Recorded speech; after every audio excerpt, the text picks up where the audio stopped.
Welcome to episode 66. The Wheel of the Year. The Wheel of the Year. Which I think is something so incredibly sacred and so incredibly central to my practice of being a witch. Exactly. And as we discuss it, see how a pizza figures prominently in our exploration and our explanation. Stay tuned.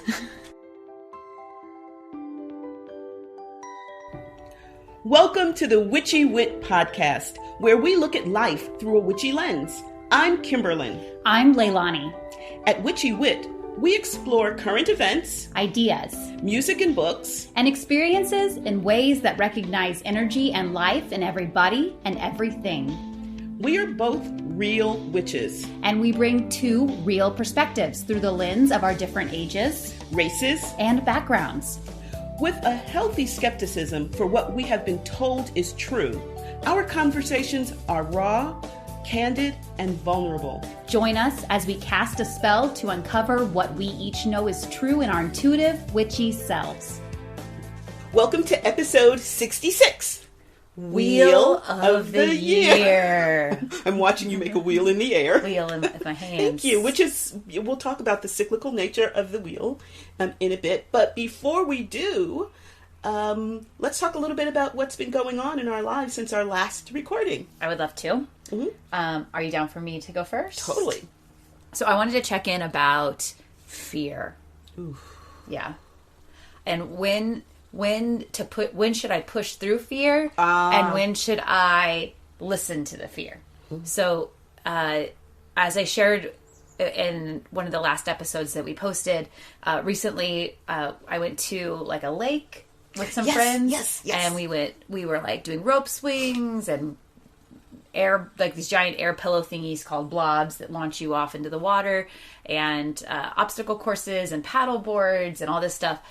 But the thing I wanted to check in about is that I'm really afraid of water that I can't see in, which I feel like is a reasonable thing to be afraid of. Yeah. Right? Yeah. Like, so, and this lake, I would say it was more closely tied to cow ponds, although there were no cows. But as somebody who went to high school in rural Missouri, like it was more like the size of a cow pond. Mm-hmm. It wasn't really a lake, like I could have easily swum across it, and I'm not a swimmer. Mm-hmm. So it was pretty small.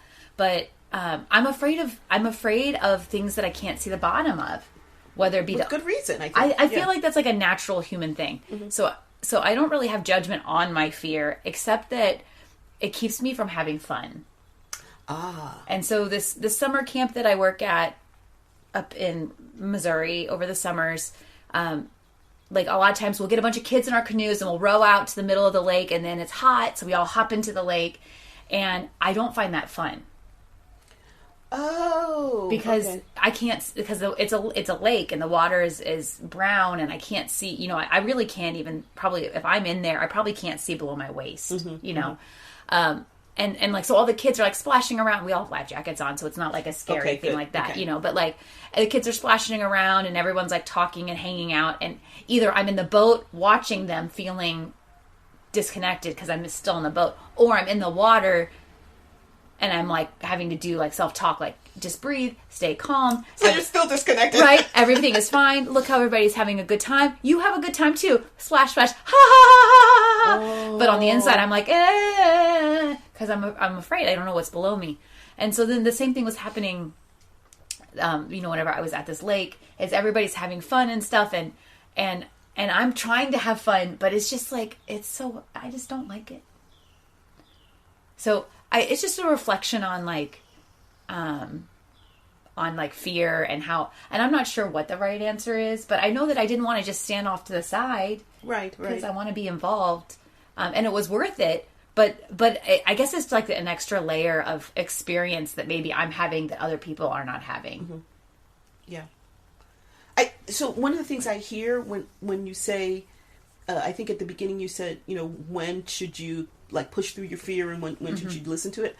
I'm going to suggest strongly that you listen to it always.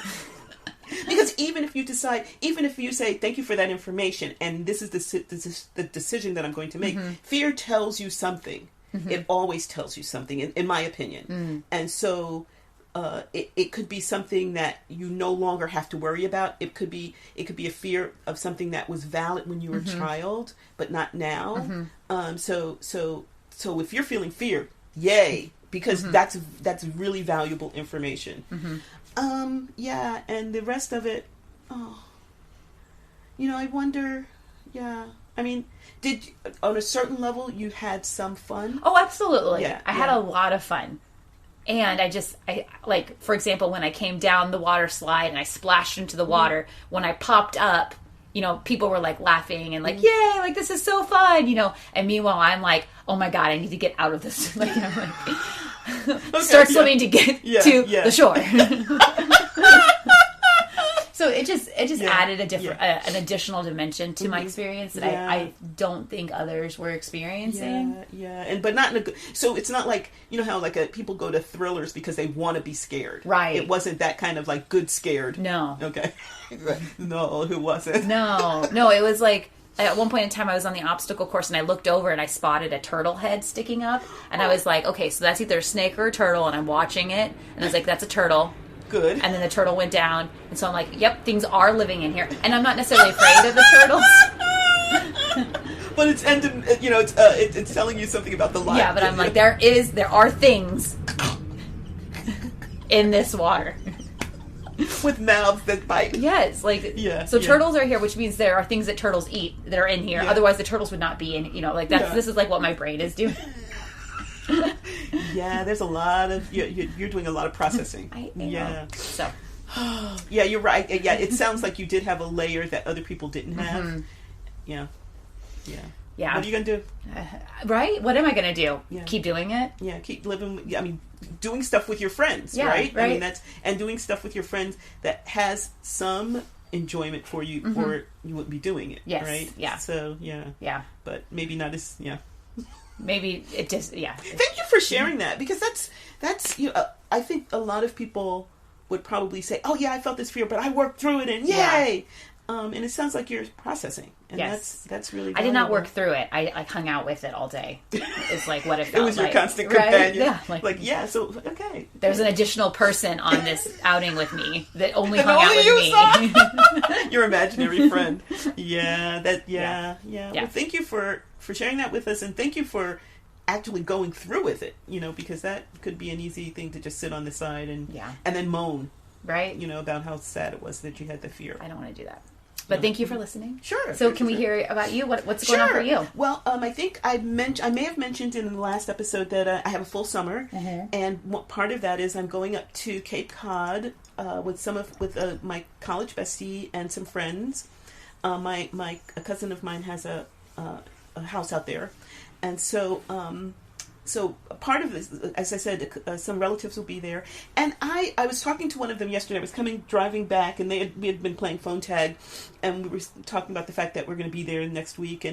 And one of the things that we both started talking about is how much we love our family. Aww. And, I've joked in the past that my family puts the fun in dysfunctional. And, sometimes we're just so pissed off with each other or whatever. But I feel, and I talk to other people, and a lot of people they don't feel it or they don't talk about it, how much as a group of people we love each other. I mean, if I was ever homeless or starving or whatever, I know that I have a place to stay. And I think I've mentioned now, there's going to be some rent that you have to pay, and some of that rent will be that they will tell you where you went wrong. They will share with you all the steps that got you to where you needed their help. But they will freely. I mean, it's freely given. They. Oh my gosh! I'm just so fortunate to have a family that I can count on, but I can count on to love me. I think that's what it is that I can count on them to love me, even, regardless of what they, like if they find out I'm a witch, because they don't know. That's a major difference between us, that I am always apparent. It's always apparent to me, and obviously not to them, because only a couple of them know that, because they're super Christian and I'm not anymore. And so, so that's, and even when I was I think I was a different flavor. Yeah. We're not cookie cutter. We're very, very different. I mean, just in terms of like spectrum and gender identity and all this kind of stuff. We have a lot of diversity there, and we all love each other. And people get married to people that we don't think is like are right for them, that sort of stuff, and then they become a part of our family too, and we love them too. And it's just we're fun and frustrating, and I so enjoy the time that I'm going to be with them. So that's my check-in. That I'm going to be seeing some of them in the next couple of weeks, and I'm looking forward to that. Something that I see in you that I really love is your dedication to creating opportunities for connection with your family. I see you make it a priority every year to go visit, and you do different things with them. Y'all go different places. But I love that it's not like a passive thing. Like you love your family and then they like come around you. It's like I see you loving them, but I see you actively I see what you're creating saying. opportunities to connect. Like you make sure that there's these that you take advantage of these opportunities. Yes, yeah, and they're this. I mean, it's not just on my I turned 60. 5 years ago. Okay, look, give me a moment. Please hold. Wow, yeah. So I turned 60 5 years ago, and I had a big bash down at the Japanese tea garden, and they came over in droves, and a nice group of them stayed here and ate 3 pounds of bacon every day. I know the first day I made like my 1 pound of bacon. My cousin said, "What's the matter? You ain't got no more bacon?" I said, "Oh yeah, there's some in the fridge." "Well, what are we gonna eat?" And they said, "Girl, get out the way!" And they like shoved me to the side and pulled out stuff. And so we went shopping a couple of times while they were only here 3 days, and I went shopping twice. Because I'm so, anyway. Yeah. And oh my gosh, and grits and eggs and people cooking. People cooked constantly that trip. So it was, anyway, that's a side swipe. But we have fun when we get together. They were the ones who taught me how to day drink. I didn't know that day drinking was a thing. So, yeah. How do you day drink other than you drink? You should drink. That's basically drink, but it's kind of like almost like a ritual. It's like you acknowledge that you're day, as opposed to say having a martini at lunch. This is we're starting to drink. Oh, now. Okay. So day drinking means you're starting to drink. Oh, okay. But the sun's still up. It's not 5 o'clock yet. Okay. Okay. Yeah. So when we get together, I have to put my liver in training. Yes. Before, and then do some detoxing afterwards. But yeah, that may be one of the reasons why we have so much fun together. I'm not sure. Anyway, okay, so let's move on, shall we? Yes. Let's talk about the Wheel of the Year. Speaking of days. days. Yes. There are many days in a year. In a year, yes. And one way of looking at the year is instead of it being linear, it's one way of looking at it is it being circular. Yeah.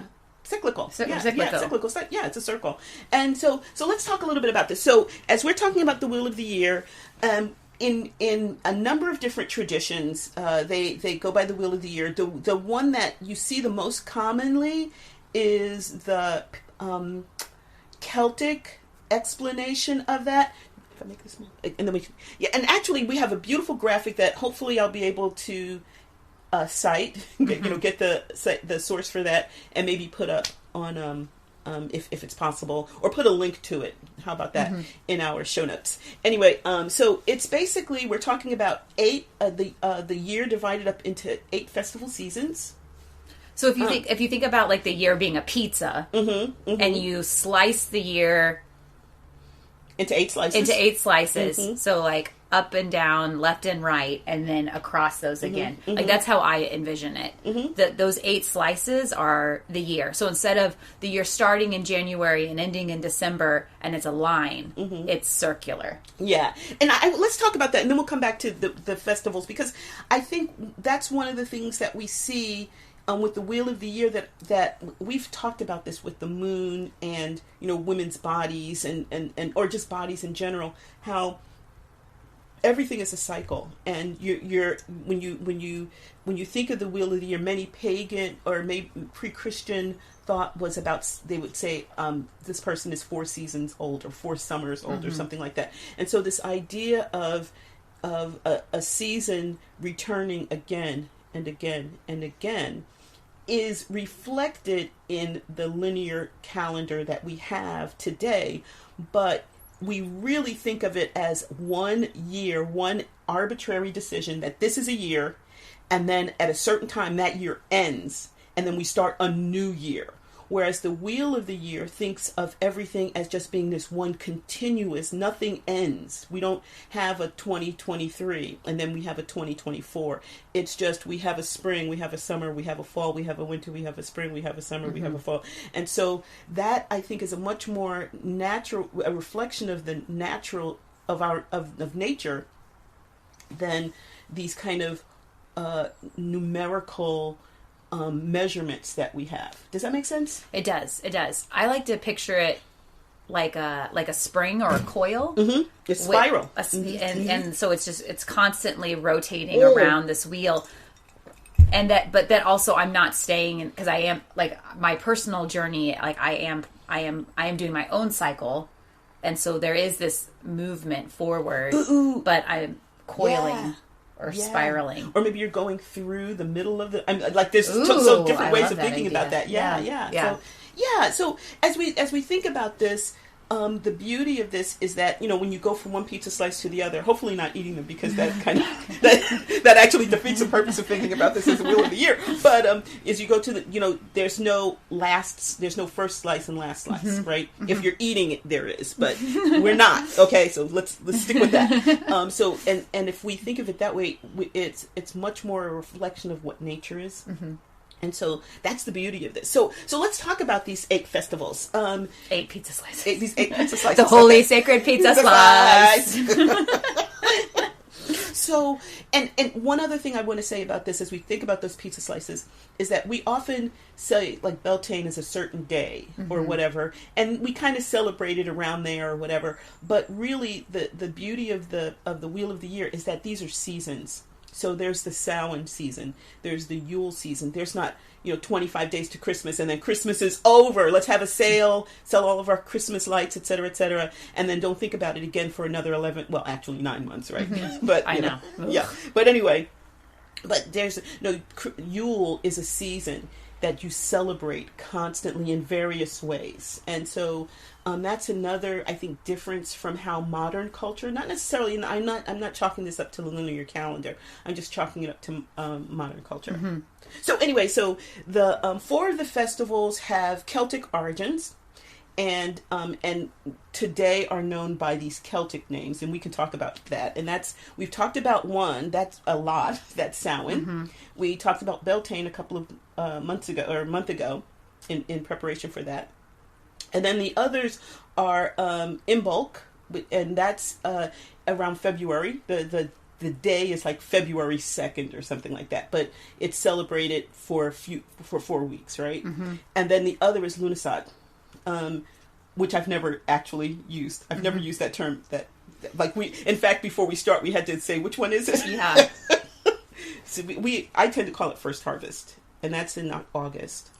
So for me, just some transparency, especially with our listeners, the Wheel of the Year is really important to me. And for me, it's where I get a lot of meaning around being connected to the earth and its cycle, connecting to me and my monthly cycles, my life cycle, my place in this world now, and in like before and after this way of being for me. And these 4 festivals, I am not very connected with.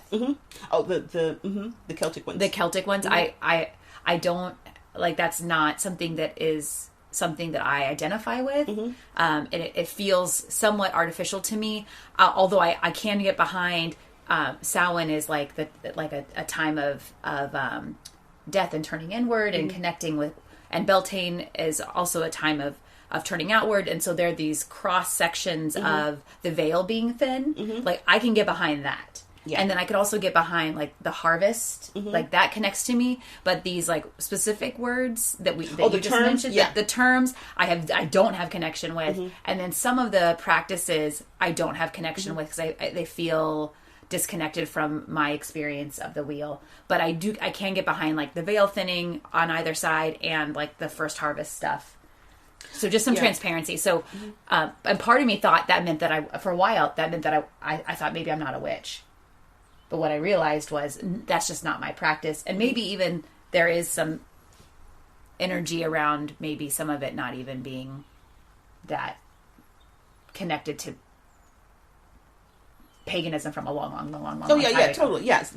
We've talked about the fact that some of these names are just made up by like Crowley and his crew. Yeah. And Crowley,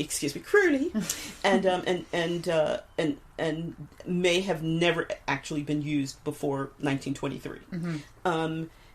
So yeah, and to echo kind of your sharing, your transparency, that's definitely my experience. I am not Celtic. Like looking at you, the expression that you said here, I'm not Celtic. No shit. I know. But I love, like, I'm a bit of an Anglophile, right? So I do love going to England. But this does not resonate for me. So I think what kind of resonating what you said, I think the things that come out to me from this are my personal, how I've built up these different seasons in my life, and that's what resonates for me. So we'll talk a little bit about our faves. Actually, I'll tell you about now. One of my favorite rituals to plan is I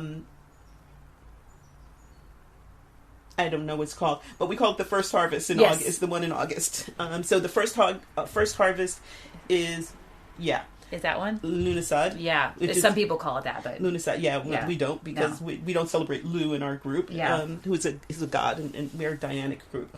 And but I love the first harvest because in most of these rituals I have a peach. So it's like peaches in the summertime, apples in the fall, and so I love doing stuff about the first fruits, and that actually probably came out of some of my Christian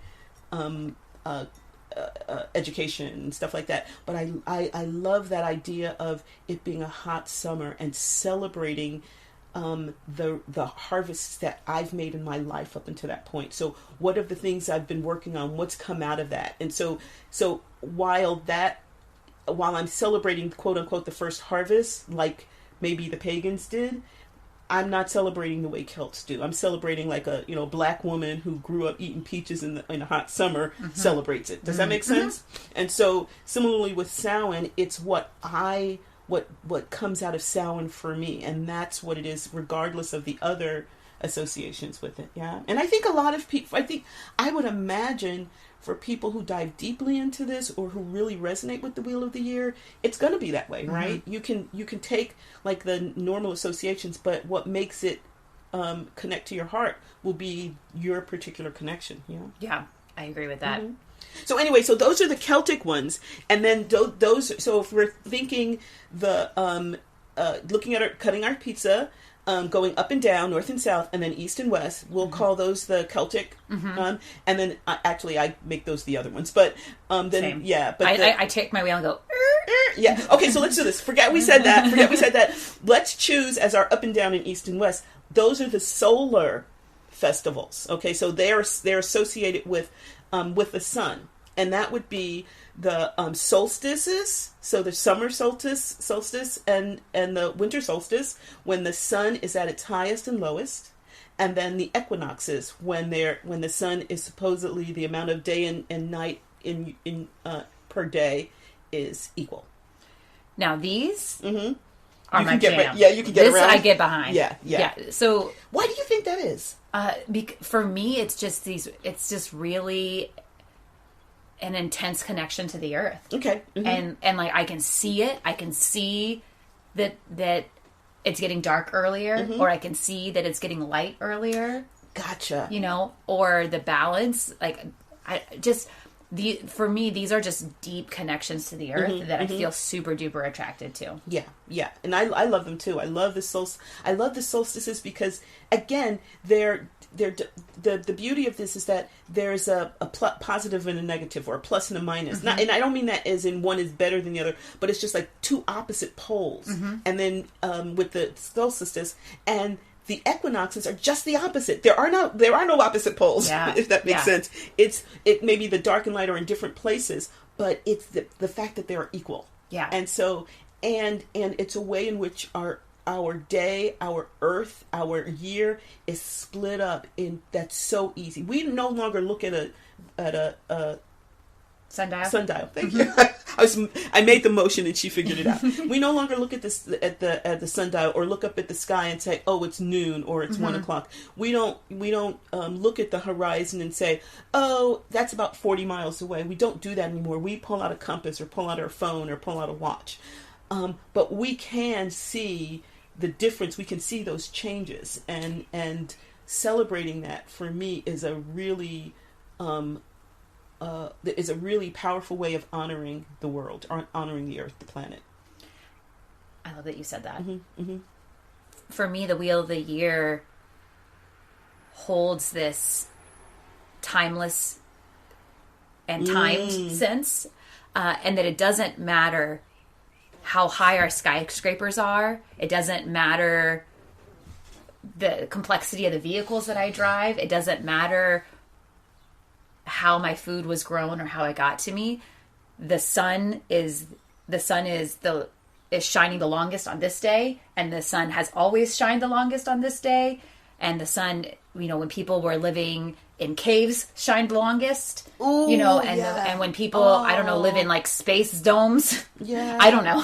When people are living in these space domes. Or underground. Or who knows what's going to happen in the future. The sun will shine the longest on this day. And the sun will shine the shortest on this day. And the night will be the longest on this day. But for me, it's these deep connections that transcend time, forward and backwards. Yes. And it will be, it has been, and it will be. And I am a part of that, and I am marking that. Yes, I love that. That is it's really this like you say, this timelessness that stretches. I don't know if that's the right word, but timelessness that stretches past us, behind us, to the beginning of this planet, and that'll continue until the planet falls into the sun, right? And we're connected to that because we honor it, because we see it. I think a lot of people see it, but we observe it. So there's a difference, right? Yeah. So to be able to connect to that one piece of timelessness at every point of the year is caveat. My window's open again. So is a remarkable, notable, wondrous bit of magic. Well said. Thank you. That's why we have a podcast. So one of the things we talk about, particularly with the solar festivals, is that we know that they've been celebrated because there's a number of sites, Neolithic sites like Stonehenge, other, there's places with the keyhole where the sun comes in, so that that are situated and created to resonate with a certain part of the sun's travel. And in some cases the sun it actually illuminates one spot in a temple on solstice or something like that, and there's various different ways of constructing buildings to reflect that and to honor that. But I'm going to probably go to Newgrange. I'll probably go someplace when I'm in Ireland next month next month. Yeah, to see some of these. That's so neat. That's so neat. My sister has been to Stonehenge, and she said it was beautiful. I loved it because I've been a couple of times, but the second time a friend of mine wanted to actually do that. I didn't want to do the crowds. So I dropped her off, and then I drove to this farm road that was about a half a mile away. And from it, you can see Stonehenge, but because of the barrows between you can't see the people. Oh, wow. So it was beautiful because she wanted to be there first thing in the morning when the crowds were fewer, so you could actually watch the sunrise. I was sitting there in my car. There were tons of other people in the car, but we were all just sitting out on the hoods of our car or whatever, and really enjoying it in peace and quiet. that you couldn't do if you're right there on the site. But it's magnificent. It's magnificent. Wow. Mm-hmm. Wow. Someday I will go. Yeah, we'll go together. Yeah. Okay. So we kind of talked a little bit about, the cyclical nature of this, and, just, I can't say enough that, and I don't even know if people thought of it as a calendar.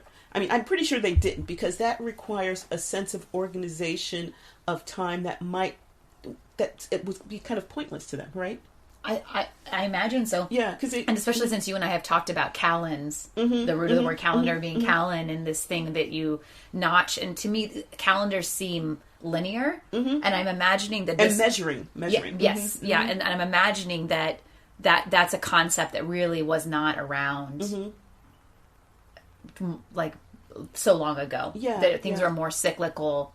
At least among land-based people. So maybe so here it is. The more removed you are from the land, the more you need artificial ways of measuring time. Yeah? So I would imagine if you were nobility or aristocrats, that probably timekeeping would be more with someone telling you what time it was, or you having some sort of way of measuring time, or sundials or whatever, or calends for like days going by. Whereas if you're land-based, you don't really care. All you want to know is, okay, the sun's at a certain spot. I have a couple of weeks to get my crop in before the rains come, right? So, and then the rains come. So while the rains come, that's when you're repairing your machinery, your carts and your wheels, and putting lanolin on the hooves of your animals. I don't know what you did, because I was born in the city, but everything it's a time to do something, and that's based on what the outdoors is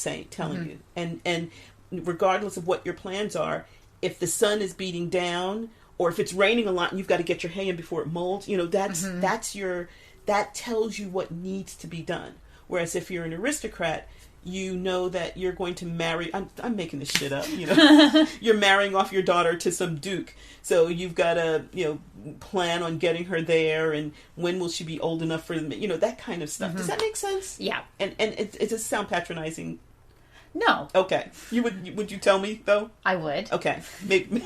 No, but I think you're highlighting just. Lived experiences were different. Well, and sometimes at one point in time they were all the same. But when our society started striating, they became lived experiences became different, and then cyclical versus more linear versions of time were more necessary for certain types of people. That makes sense to me. Okay, thank you. So, and we've talked about the calendar, so we don't need to go. But that was that the Friday the 13th episode? When I think we it talked was a lot about the calendar. Yeah. Okay. So go back and listen to that if you want to hear more about that. But I am just fascinated by, as I started thinking about the Wheel of the Year again, I'm just so fascinated by how much things are. We are governed by numbers now in modern culture. And this is a sidebar. A friend and I just read a book, and my book group read a book, and a friend and I were talking about it. And one of the things that we're both into is when someone is really specific about a date in the book. Like they said in January 1993, it was 107 degrees in Laredo, and there was a rainstorm that afternoon. Well, we went and looked it up, and there was no rainstorm that day, and it wasn't 107 degrees. And so our big thing is that, our big thing is that if you're going to use a specific date and say that something happened, then look it up. I mean, on the internet it's super easy nowadays, right? You don't have to get out the almanac and the whole bit. But I've become so focused on the number and the date and the temperature and how much rain fell that day and that sort of thing. And I'm a witch. But I'm a witch in the modern society who reads books for book group, but it's just I was just boggled by how I can go so far in this opposite direction as we're talking about the Wheel of the Year. Anyway, there we go. Talk about lived experience. So one of the things that we've talked about on a number of occasions is Samhain, and I think that's those are some of our more popular episodes. Those are the ones that get a lot of the play. Yeah, I call it the Samhain bump. The Samhain bump. Our episode views or listens spike at Samhain? At Samhain, and then our Samhain episodes are the most popular. Okay. And I think that reflects just an interest in the witchy community, right? Mm-hmm. Samhain, some people consider it the new year, but definitely this is an opportunity to dive deeply into, the veil is thin, so dive deeply into ancestor worship or ancestor connection or a connection with spirit, etc., etc. But it's also a popular kind of a season in the mundane world, right? Mm-hmm. So it's kind of cross for different reasons, obviously, but it's one of the most, if people say, if you say that you're a witch and you're going to have ritual, that's I think Samhain is one that immediately comes to mind, wouldn't you say? I think because it's like the Venn diagram of witchy mm-hmm. culture and overculture. Mm-hmm. Either come close or touch mm-hmm. on mm-hmm. Samhain the most of, I think, the whole year. Mm-hmm. So it's easy for people to kind of hop over or take mm-hmm. a peek in. Yes. Or if I was looking to join witchy culture, that would be like the easy time to like hop off the cart onto the witchy cart. Yeah, well, exactly. That's when the dominant culture like celebrates witchiness. Yeah. Right? Which if you listen to any of our mm-hmm. Samhain episodes, mm-hmm. to our listeners, if you would like to go back and listen, we have 2 as of right now. Mm-hmm. I think 3. 3. Yeah, we have 3 Samhain mm-hmm. episodes. So it is a time when, at least on some level, the overculture embraces witchiness. Mm-hmm. I can go to Michael's, the craft store, and find 4. Which 4 because we did Samhain there we shopping. Go. Yeah, 4. Yeah. So I can go to stores and see things mm-hmm. that are deeply connected to me, mm-hmm. At least somewhere in mm-hmm. our culture. Mm-hmm. It may be plastic, but But yeah. But there we go. So so that's a popular festival, and then probably Yule because it shares so many traditions with Christmas, which is mm-hmm. celebrated a great deal in the dominant culture. But I was hoping we talk about our favorites. Yes, and just so people mm-hmm. know who may not be as familiar, Yule is winter solstice. Yes, exactly. Sorry. Mm-hmm. So I think Yule definitely shares a mm-hmm. lot, or winter solstice. Mm-hmm. And with a little bit of research, mm-hmm. it's not hard to scratch through the thin veneer of how Christians placed Christmas on top of Yule. We've had a Yule episode, and so many of the traditions that people associate with Christmas are mm-hmm. actually pagan. Yeah. And I might even argue that another most popular one will be Beltane. Mm-hmm. Because I was introduced to the term, just like there are C and E Christians, mm-hmm. Christmas and Easter mm-hmm. Christians, mm-hmm. there are B and S pagans. Who really only celebrate on Beltane and Samhain, mm-hmm. which I always thought was interesting because I'm so connected to. I'm doing the motion right mm-hmm. now mm-hmm. with that cross mm-hmm. section mm-hmm. of the Wheel of the Year of the solstices and the equinoxes mm-hmm. that I'm like, really? They're missing out on like what I think are important, are like the most important to me, but whatever, whatevs. Yeah. So I think I mentioned this. We're talking about my favorite. I think I mentioned that one of the, obviously Samhain, because we've done an episode every year, so apparently that's important to us. But kind of historically, I've really loved the equinoxes.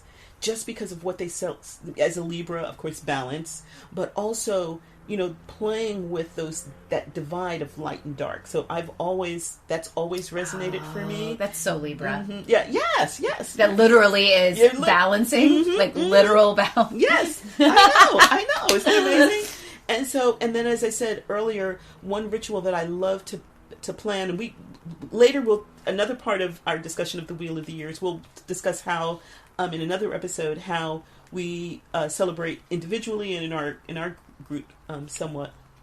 But one of the rituals I love to volunteer to plan is First Harvest, because like I said, it's just all about abundance and bounty and richness.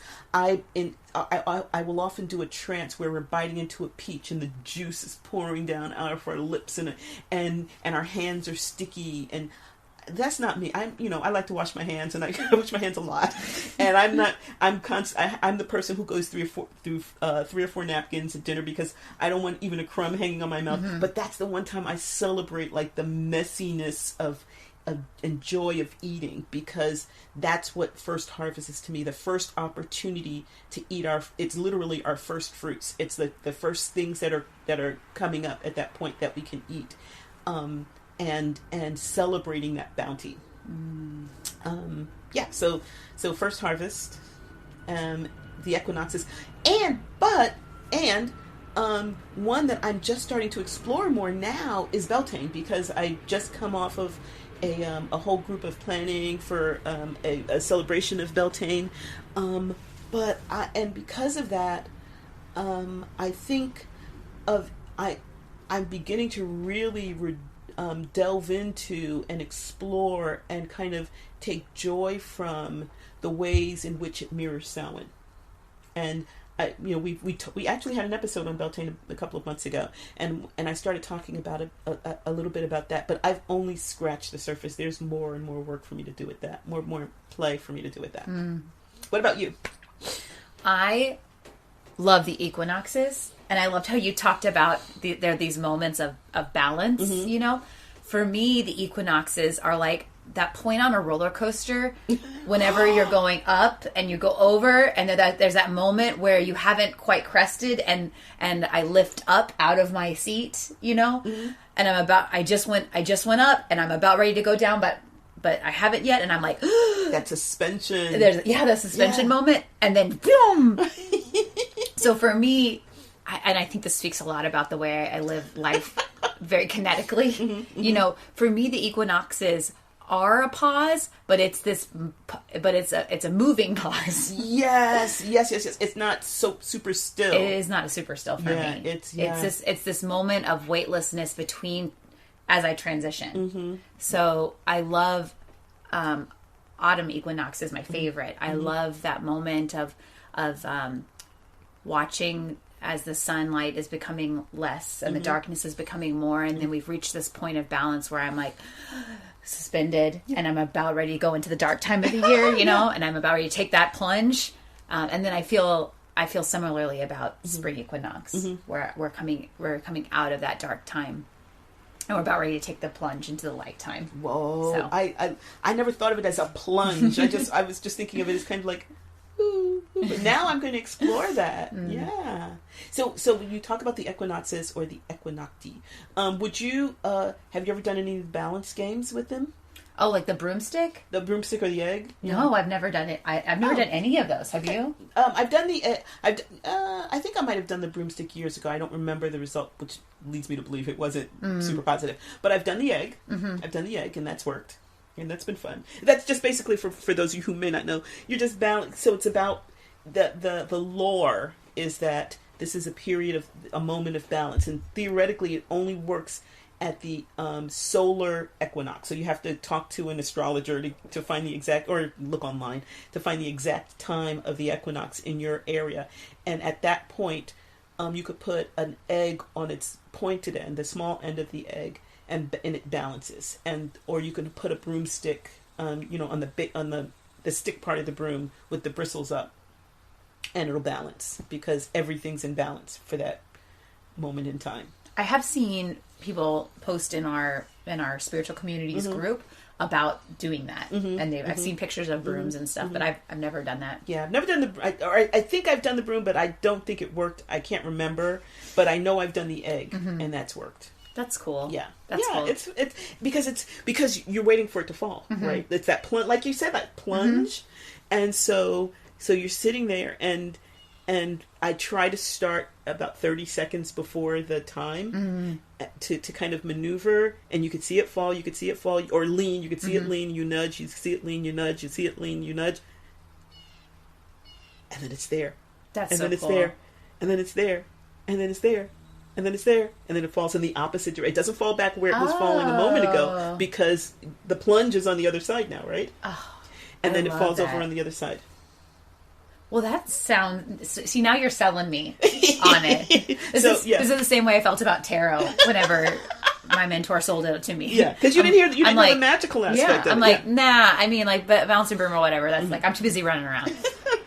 Yeah, so we'll have to. So maybe we can do an equinox episode. That is cool. That we'll have to record. It'll probably be like 2:45 in the morning or something on a school night. Right. It sounds good now. But we'll see. We'll talk to our friend who is the astrologer. We'll get the exact time it's going to be in our zip code. Yeah. And then we'll try it. I love that. Mm-hmm. I also really love the solstices. Mm-hmm. Winter solstice is my favorite. I love winter solstice. Me too. I love it. I love the longest night. Mm-hmm. I love the idea of the darkness and like going inward and doing that work of survival and of growth and hibernation to then know that I'm emerging in. Yes. I love that. And then I also love summer solstice, although I tend to be so busy because I'm a teacher, so I travel over summers. I don't always celebrate summer solstice in the ways that I do the other times of the year when I'm more connected to my circle. But the idea of being at some sort of like Neolithic site and watching the sun, like you mentioned earlier in this episode, the sun hitting that point on a temple or something. I think I would lose my shit. Yeah. I think I would lose my shit. Yeah. Because that is like an actual embodiment of the reason I love the Wheel of the Year is that it's connecting me to these people who lived so differently, but exactly the millennia same. ago. Yeah. Mm-hmm. And they observed what you observed, right? So and they honored it like you in different ways, but the way you similarly to the fact that you're honoring it. Yeah, and loving it. Yeah. So I love the winter solstice for me. You mentioned going inward, and I spent a few years in the Pacific Northwest, and one of the things that they have there is winter wheat, and so I love that idea of throughout the year you might have planted some stuff. And at this point, you're wondering, is it ever going to come up? It's because it's so cold, it's so dark. Your stores are starting to go down. Will you have enough to get you until something starts coming up again? But the idea that underneath the cold soil, I don't know how deep that goes. The soil is warmer, and in that place, that's where the worms are. That's where the seeds are growing like teeny weeny little tendrils that will eventually become roots. And all of this work is happening even though I don't see it, even though I'm afraid that this year is going to be the year it doesn't happen, that we're going to starve. And but that work is happening, and it happens every year at that time. It happens. It's that cycle, and that seemingly fallow land is actually incredibly fertile and doing its own thing in spite of what humans decide to do on the top level, the top layer, right? And that to me is incredible magic. Just listening to you say that, I'm like trying to keep my eyes open. Yeah, we'll have to do Yule this year. Because I'm like sinking into your words, like yes, like going into some sort of trance state. Like, stay here, stay present. Stay present. You're not a worm. You're not a worm. Oh, like I'm a worm. Ooh, I feel a Yule ritual. We're all like worms going through the soil and pooping out like rich. Okay, maybe I need to work on that idea a little bit more. I want to poop out rich, fertile stuff. Well, we'll talk. But anyway, so I mean, these are just some kind of preliminary thoughts. We've talked about a couple of these festivals in the past, but hopefully over the next year or so we'll be able to delve deeply into the rest. Yeah. One thing that I would love to offer is it's really easy to Google Wheel of the Year, and you can find some really, if you Google Wheel of the Year and you select images, some really great images pop up. Another great place to find images of Wheel of the Year is Etsy. Ooh, yes! If you search in an Etsy shop, or if you go to Etsy and then you search Wheel of the Year, there's some really great artists that have done some really beautiful renditions of the Wheel of the Year. Yes. So I don't own one, but someday I will. In fact, when I was thinking of this outline, I put a picture at the top of our outline that I'll put a link to when I remember where I got it from. And but while I was looking at that, I was looking at a number of different ones, and several of them were at sea, and they're wall hangings or paintings. Some of them were like embroidered. I mean, those are hundreds and hundreds of dollars. But you can also get a poster for $5, or you can go like super cheap and just download a picture or whatever, and blow it up or whatever. But just to have a visual representation of what we're talking about, I think would be really. It would intensify your understanding of what we're talking about and allow you to kind of experience it yourself. Some of my favorite images of the Wheel of the Year have either a tree or plants all around it, and then it's the tree or plants is like going through the cycles of the seasons, Yeah. So like the tree might be like super green and vibrant on like in the spring, and then like more barren in the winter, or like losing its leaves. And so it just, for me, it's a visual way of seeing the way that the changes manifest in nature, which is really good for me and connecting with that wheel. Yeah. And I love I didn't know how much I responded visually to these kind of graphic ways of thinking about something, and just seeing the different versions of it, I thought and the information that they give you, right? We were looking at some of them, and they have like the wheel, the circle, and then they have like more information in the middle and different ways of thinking about it on the outside. So I think that's all really stimulating. One last thing that I'd like to say about the way that I embody the Wheel of the Year is it reminds me of like when I'm spinning hula hoop around my waist, and then I'm also spinning a hula hoop like around my hand.